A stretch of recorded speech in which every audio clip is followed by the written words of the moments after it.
నమస్తే, welcome to Andhraprabha. ఏపీలో TDP Janasena పొత్తులతో ముందుకెళ్తున్నాయి. అటు బీజేపీని కూడా కలుపుకుని ఎన్నికల బరిలోకి వెళ్లాలని నిర్ణయించుకున్నారు చంద్రబాబు.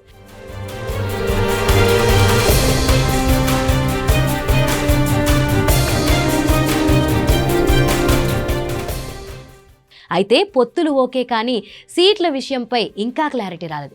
అసలు వీరి ముగ్గురు కలిసి పొలిటికల్ కథన రంగంలో ఫైట్ చేస్తారని భావించారు, కానీ అలా జరగలేదు. చంద్రబాబు ఢిల్లీ వెళ్లి అమిత్ షాతో భేటీ అవడంతో పొత్తు పొడించిందని అందరూ భావించారు.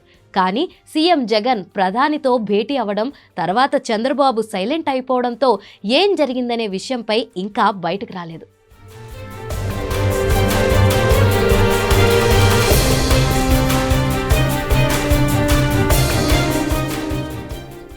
మరికొన్ని నెలల్లో ఏపీలో ఎన్నికలు జరగనున్నాయి. అన్ని పార్టీలు ఎన్నికలకు సిద్ధమవుతున్నాయి. అయితే టీడీపీ, బీజేపీ, జనసేన పొత్తు పెట్టుకోబోతున్నట్లు ప్రచారం జరుగుతుంది. ఈ నేపథ్యంలో ప్రధాని మోదీని సీఎం జగన్, కేంద్ర మంత్రి అమిత్ షాను చంద్రబాబు కలిశారు. అయితే వీరి భేటీలో ఏం చర్చ జరిగిందనేది మాత్రం బయటకు రాలేదు. దీంతో జగన్, చంద్రబాబు ఢిల్లీ పర్యటన వెనుక కారణాలేంటనే చర్చలు జరగనున్నాయి. ఈ నేపథ్యంపై బీజేపీ చీఫ్ పురంధేశ్వరి క్లారిటీ ఇచ్చారు. ప్రధాని మోదీని సీఎం జగన్ సీఎం హోదాలో కలిశారని, అటు చంద్రబాబు ప్రతిపక్ష నేతగా కేంద్ర మంత్రులతో భేటీ అయ్యారని తెలిపారు.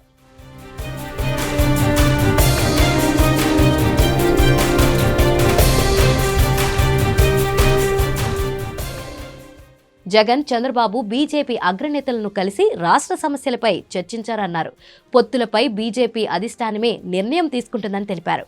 పార్టీ ఎక్కడి నుంచి, ఏ స్థానం నుంచి పోటీ చేయమని ఆదేశిస్తే అక్కడి నుంచి పోటీ చేస్తామని పురంధేశ్వరి స్పష్టం చేశారు.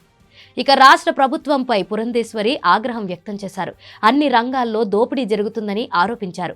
ఇసుక దోపిడీపై ఇప్పటికే జాతీయ గ్రీన్ ట్రిబ్యునల్ విచారణ కొనసాగుతుందని చెప్పారు. కేంద్ర నిధులను ప్రభుత్వం దారి మళ్లించిందని మండిపడ్డారు.